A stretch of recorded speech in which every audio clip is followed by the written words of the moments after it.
तारापीठ एक रहस्यमयी और शक्तिशाली स्थल है जहां तंत्र साधना की गूढ़ विधियों का अभ्यास किया जाता है। इस मंदिर को लेकर कई अद्भुत मान्यताएं प्रचलित हैं। कहा जाता है कि श्मशान की गहरी रातों में मां तारा स्वयं प्रकट होती हैं और बलिदान किए गए बकरे के रक्त का पान करती है। तांत्रिक परंपराओं में इसे सिद्ध प्राप्त करने का एक अनूठा स्थान माना जाता है। पौराणिक कथाओं के अनुसार भगवान राम ने भी इस पावन धरा पर कदम रखा था।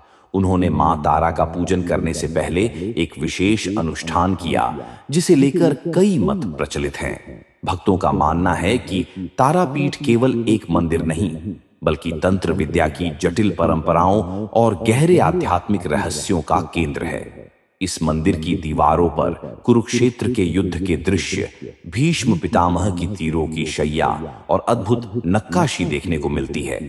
यहाँ मां तारा की मूर्ति को एक विशेष आवरण में रखा गया है जिसमें उन्हें भगवान शिव को स्तनपान कराते हुए दर्शाया गया है।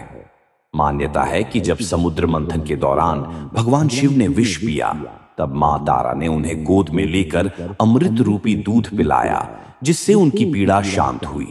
इसी घटना के कारण मां तारा की उपासना विशेष रूप से तंत्र साधकों द्वारा की जाती है। इस मंदिर से जुड़ी एक और रहस्यमयी कथा है कि यहाँ भगवान राम ने अपने पिता दशरथ का पिंडदान किया था और मां तारा के मस्तक पर एक विशेष सिंदूर का तिलक लगाया था। मंदिर के पास बहने वाली दारोका नदी भी अद्भुत महत्व रखती है। ये दक्षिण से उत्तर की ओर बहती है जो वाराणसी की गंगा नदी की दिशा से मेल खाती है।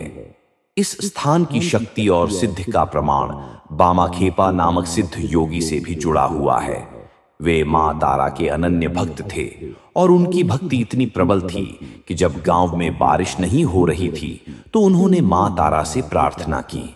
जब उनकी प्रार्थना से भी वर्षा नहीं हुई तो वे गुस्से में मां के मंदिर की ओर बढ़े और अपनी भक्ति की परीक्षा लेने के लिए मां को ललकारा।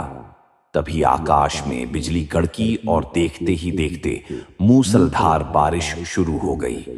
इस घटना को मां तारा की लीलाओं में से एक माना जाता है। तारापीठ का श्मशान भी अत्यधिक रहस्यमयी माना जाता है। ऐसा कहा जाता है कि अमावस्या की रात यहाँ देवी तारा स्वयं प्रकट होती हैं। पंचमुंडी आसन, जो तंत्र साधना के लिए विशेष रूप से महत्वपूर्ण है, इसी स्थान से जुड़ा हुआ है।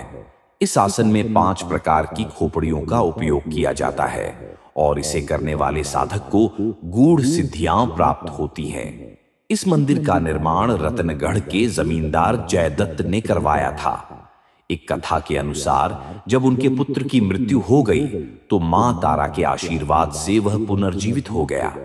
इसी स्थान पर एक तालाब भी प्रकट हुआ जिसे जीवन कुंड कहा जाता है और उसका जल आज भी चमत्कारी माना जाता है।